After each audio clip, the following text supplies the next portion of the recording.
Moisés está morto. O silêncio pesa sobre o acampamento de Israel. O grande libertador já não está entre eles. A geração que saiu do Egito ficou para trás. Agora, diante do Jordão, está um novo povo e um novo líder, Josué, ainda jovem quando espiou a terra com Calebe. Agora, marcado pela responsabilidade de conduzir uma nação inteira à promessa. Diante dele está o rio.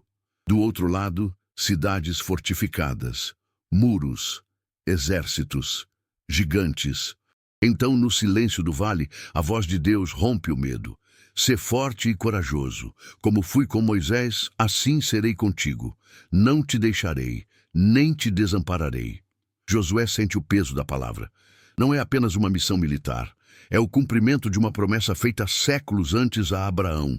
Ele se levanta, convoca os líderes, diz que em 3 dias atravessariam o Jordão, o povo se prepara, o alimento é separado, as tendas se movimentam, a expectativa no ar.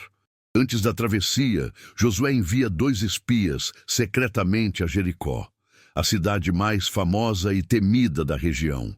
Fortificada, vigiada, orgulhosa. Os espias entram escondidos, são percebidos, são perseguidos e encontram refúgio na casa de uma mulher chamada Raabe, uma mulher improvável, marginalizada, mas que carrega algo raro, fé. Ela esconde os espias no terraço e declara algo que ecoa pelo céu.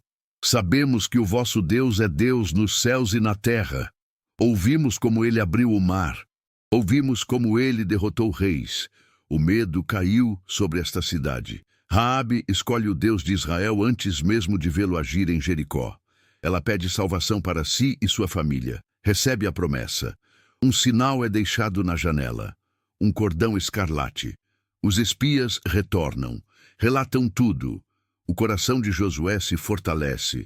O tempo da travessia chegou. O povo se levanta cedo, muito cedo. As tribos se alinham. O Jordão está cheio.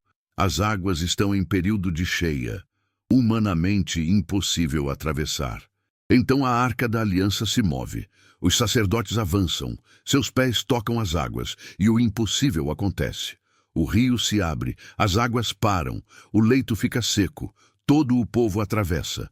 Homens, mulheres, crianças, rebanhos.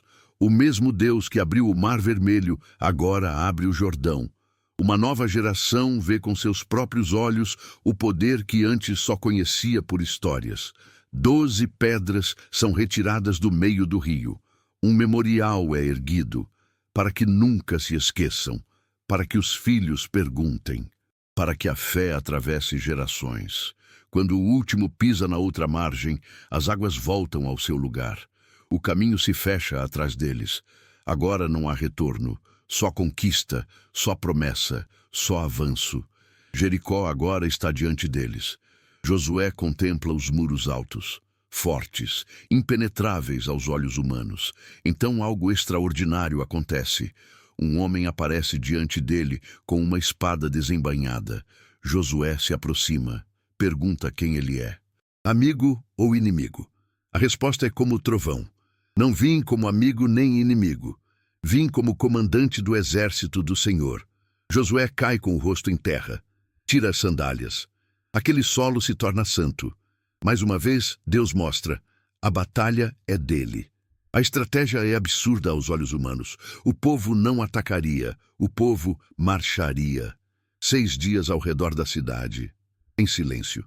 No 7º dia, 7 voltas. E então, um grande grito. Não há arietes. Não há catapultas, só trombetas, só obediência, só fé. E quando o 7º dia chega e o último grito é lançado, os muros de Jericó caem, pedra por pedra, muro por muro. O impossível mais uma vez se dobra diante do Deus de Israel. A cidade é tomada, Raabe é poupada, sua casa permanece de pé entre os escombros. E uma estrangeira passa a fazer parte da história sagrada. A terra prometida começou a ser conquistada, mas a jornada está apenas no começo. A poeira de Jericó ainda paira no ar. Os muros caídos ainda fumegam. O povo celebra. A vitória parece total. O nome do Deus de Israel começa a ser temido por toda a região. Mas quando a vitória sobe rápido demais ao coração humano, o perigo caminha escondido nas sombras. Sem consultar o Senhor, Josué envia poucos homens contra a pequena cidade de Ai. Aparentemente fraca, pequena, sem muralhas imponentes. Eles avançam confiantes, mas voltam correndo, feridos, derrotados. 36 homens ficam no chão. O espanto cai sobre Israel como uma noite sem estrelas. Josué rasga as vestes, cai com o rosto em terra diante da arca, clama, chora, pergunta por quê, e a resposta vem como lâmina: Israel pecou.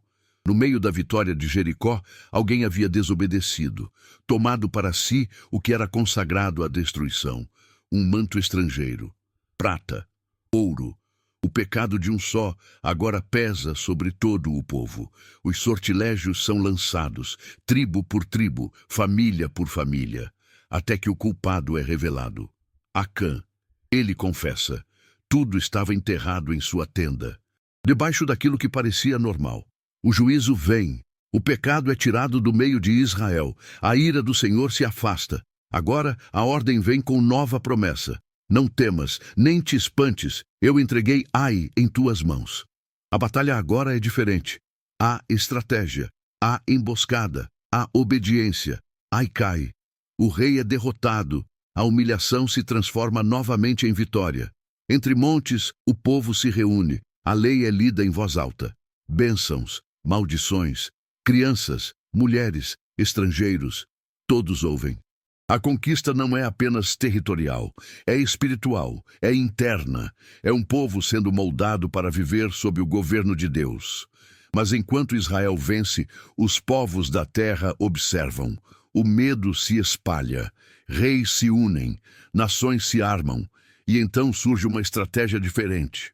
Não pelo poder, mas pela astúcia. Homens chegam ao acampamento de Israel com roupas gastas, sandálias velhas, pães mofados, dizem vir de uma terra distante, pedem aliança, pedem paz, oferecem submissão. E mais uma vez, Israel erra em algo fundamental. Não consultam o Senhor. Josué faz o acordo. Os líderes juram por Deus. 3 dias depois, a verdade aparece. Eles não vieram de longe. Eram gibeonitas. Habitavam a própria terra que deveria ser conquistada. O povo se revolta, mas o juramento havia sido feito e não podia ser quebrado. Os gibeonitas são poupados, mas passam a servir, carregando lenha, buscando água, para a casa do Senhor. A aliança se mantém, mas a consequência do erro também. Os reis ao redor agora sabem. Israel já atravessou rios, derrubou muralhas e agora começa a dominar o centro da terra. O conflito maior está prestes a começar, porque quando a promessa começa a avançar, a oposição nunca fica em silêncio. A aliança com os gibeonitas ecoa por toda a terra. Reis ouvem, reis se inquietam, reis se unem pelo medo. 5 reis amorreus formam uma só força: Jerusalém, Hebron, Jarmute, Laquis e Eglon. 5 tronos, 5 exércitos. Uma decisão: destruir Gibeão por ter feito paz com Israel. A cidade gibeonita é cercada. Os gritos ecoam nos muros e a mensagem corre até o acampamento de Josué: não nos abandone. A resposta não demora. Josué marcha de noite, silencioso, rápido, determinado. Antes do combate, a voz de Deus se manifesta novamente. Não temas, eu os entreguei em tuas mãos. Nenhum deles ficará de pé diante de ti. A batalha explode ao amanhecer. O vale se enche de aço, espadas, escudos, gritos. O caos toma conta do campo. Mas algo mais acontece. Do céu, grandes pedras caem, uma tempestade sobrenatural, granizo mortal. Mais homens morrem pelas pedras do céu do que pelas espadas de Israel. A terra treme, os reis fogem, o exército aliado se desfaz. E então, algo jamais visto acontece. Josué ergue os olhos ao céu em pleno combate. O dia está avançando. A vitória se aproxima, mas a noite ameaça interromper a derrota total do inimigo. E diante de todo Israel ele clama: Sol, detente sobre Gibeão, e tu, lua, sobre o vale de Aijalon. O tempo parece ouvir o comando da fé. O sol para. A lua não se apressa. O dia se prolonga como se a criação aguardasse o desfecho da batalha. Nunca houve dia como aquele, nem antes, nem depois. Dia em que o céu ouviu a voz de um homem, porque Deus guerreava por Israel. Os reis são capturados, escondidos numa caverna, tirados um a um, humilhados e derrotados. A campanha do sul avança como fogo sobre capim seco. Cidade após cidade cai. Laquis, Hebrom, Debir. Todo o território é varrido pela conquista. O nome de Josué agora ecoa como trovão entre as nações. E o nome do Deus de Israel se espalha como chama inapagável. Mas a promessa ainda não está completa. Ao norte, novos reis se levantam. Um deles reúne uma multidão impossível de contar. Uma coligação gigantesca, numerosa como a areia do mar. Cavalos, carros de guerra, exércitos alinhados. E mais uma vez Deus fala: não temas por causa deles. Amanhã, a esta hora, todos estarão feridos de morte diante de ti. Josué avança sem hesitação. A surpresa é total. O inimigo é quebrado no primeiro golpe. Os carros são queimados, os cavalos inutilizados. A superioridade bélica do inimigo não resiste ao poder do Deus vivo. O norte também cai, reinos inteiros se rendem, fortalezas são derrubadas, os gigantes da terra são vencidos, até mesmo os temidos anaquins desaparecem. Pouco a pouco a terra é subjugada, não por acaso algum. Cada passo cumpre uma palavra antiga. Cada batalha valida uma promessa feita séculos antes. A guerra se estende por muitos anos. Há dias de glória, há dias de luta, mas no fim, Josué permanece de pé. A terra prometida agora pertence a Israel, e o tempo da guerra começa a se transformar no tempo da herança. O som das batalhas começa a se dissipar. O eco das espadas se afasta. O cheiro de fumaça dá lugar ao vento das montanhas. Depois de muitos anos de guerra, a terra finalmente descansa. Josué está velho. O corpo carrega marcas de campanhas longas, mas seus olhos ainda brilham com a chama da promessa. O Senhor havia cumprido sua palavra. Nenhuma só promessa falhou. A terra estava agora diante de Israel, não como sonho distante, mas como herança real. Chega então o tempo da divisão. As tribos se reúnem em Siló. A arca repousa no centro. O tabernáculo se ergue como sinal de que Deus permanece no meio do povo. Nada é decidido sem sua presença. Nada é distribuído sem sua direção. Os limites começam a ser traçados. Vales, montanhas, rios, campos férteis, desertos, cidades fortificadas. Cada tribo receberia seu quinhão, não por sorte cega, mas pela determinação do Senhor. Judá recebe grande porção, terras amplas, regiões de força, lugar de futuros reis. E então, no meio do povo, um homem se levanta, Calebe, o mesmo que espiou a terra 40 anos antes, o mesmo que enfrentou gigantes quando todos recuaram. Agora, velho, mas firme, sem perder o vigor da alma, ele se aproxima de Josué e diz: Tu sabes o que o Senhor prometeu acerca de mim. Eu tinha 40 anos quando fui enviado a espiar a terra. Hoje tenho 85. Ainda estou forte. Ainda estou pronto para a guerra. Calebe aponta para as montanhas onde ainda habitavam gigantes. Dá-me este monte. E Josué o abençoa. A promessa pessoal é cumprida. O fiel herda exatamente aquilo que um dia ousou crer. Outras tribos recebem suas terras: Efraim, Manassés, Benjamim, Zebulon, Issacar, Asser, Naftali, Dan. Cada nome ecoa como uma família encontrando seu lugar no mundo. Após gerações de escravidão e peregrinação, agora existe endereço, agora existe herança, agora existe descanso. Mas nem todos estavam satisfeitos. Algumas tribos ainda se acomodavam. terras ainda não totalmente conquistadas. O tempo passava. A guerra cessara, mas a posse completa ainda exigia passos de fé. Josué chama os líderes, seu olhar é firme. Até quando ficareis negligentes em possuir a terra que o Senhor vos deu? As palavras são diretas. A promessa exige movimento. A herança exige coragem até o fim. Homens são enviados para mapear o que ainda falta. Regiões são medidas, limites são redesenhados. A divisão se completa. Os levitas não recebem território como as outras tribos. Sua herança é o Senhor. Mas recebem cidades espalhadas por toda a terra, para ensinar, para julgar, para guardar a memória da aliança. Cidades de refúgio também são estabelecidas, lugares de justiça, lugares de misericórdia, onde o inocente poderia encontrar abrigo. E assim, a terra começa a ser organizada, não apenas como território conquistado, mas como nação estruturada. Mas mesmo em meio à estabilidade, a memória da guerra ainda pulsa. E o coração do povo ainda aprende a viver não mais como escravo, mas como herdeiro. As terras agora estão repartidas. O povo começa a se estabelecer. Campos são arados, casas são levantadas, rebanhos se espalham pelos vales.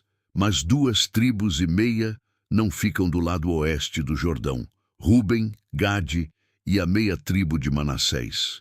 Eles recebem herança do outro lado do rio. Terras férteis, campos abertos, regiões amplas para seus rebanhos. Antes de partirem, Josué os chama. Olha nos olhos de cada guerreiro e diz que cumpriram fielmente tudo o que haviam prometido. Marcharam à frente dos irmãos, lutaram, venceram. Só agora poderiam voltar para suas casas. Eles partem em paz, com riquezas, com famílias esperando, com o coração cheio. Mas ao chegarem às margens do Jordão, algo acontece, uma decisão que quase rasga Israel ao meio. Eles constroem um grande altar, visível de longe, à beira do rio, um altar imponente, marcante. A notícia atravessa as tribos como um raio. O restante de Israel entende aquilo como traição, como rebelião espiritual, como abandono do Deus único. Em poucas horas o povo se arma. O clima é de guerra civil, irmãos contra irmãos, espadas prontas, corações inflamados. Antes do combate, líderes são enviados para dialogar. Atravessam o Jordão, confrontam as tribos do Oriente. A pergunta é direta: por que te rebelaste contra o Senhor? Por que construíste um altar fora do altar verdadeiro? A resposta vem com emoção. Eles não construíram aquele altar para sacrifícios, não para substituir o culto, não para abandonar a aliança. Construíram como memorial, como testemunho eterno entre eles e as futuras gerações, para que no amanhã ninguém dissesse: vocês não pertencem a Israel. O altar era sinal de unidade, não de divisão. O alívio percorre o coração dos líderes. A guerra é cancelada. As armas são baixadas. A paz retorna. O altar recebe um nome que ecoa reconciliação: testemunho. Porque ele testemunha que o Senhor é Deus e que Israel é um só povo. Com o passar dos anos, Josué envelhece ainda mais. A força das batalhas já não ocupa seus braços, mas a autoridade da fé ainda governa sua voz. Ele chama os anciãos, os líderes, os juízes, reúne toda a nação. Seus olhos contemplam cada rosto. Ele lembra cada guerra, cada vitória, cada livramento. E então diz: vós vistes tudo o que o Senhor fez por vós. Não foi por vossa espada, nem por vosso arco. Foi o Senhor que pelejou por vós. A advertência vem com amor, mas também com peso. Se vos desviares, se seguirdes outros deuses, a mesma terra que hoje vos sustenta vos lançará fora. Há silêncio entre o povo. Todos sabem o que está em jogo. Josué então reafirma a aliança, não como imposição, mas como escolha. A história caminha para sua decisão final. O tempo passou. As guerras cessaram, as tendas deram lugar às cidades, os campos agora produzem.